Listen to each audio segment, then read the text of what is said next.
శ్రీ ముకుందమాలా స్తోత్రం 18వ శ్లోకం.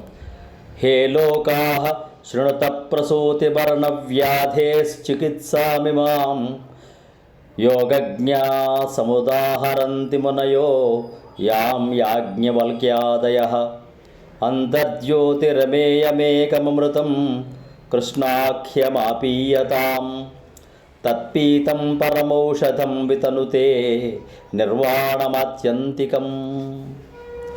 ఓ జనులారా, సావు పుట్టుకలను వ్యాధికి యోగజ్ఞులకు వారు యాజ్ఞవల్క్యాది మునులు కనిపెట్టిన ఈ చికిత్సను వినుడు.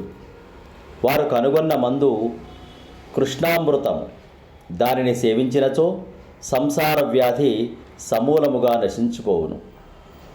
ఆ మందు ప్రకాశవంతము, అద్వితీయము, వాక్కులకు అందనిది అని కులశేఖరులు చెబుతున్నారు. వినండి.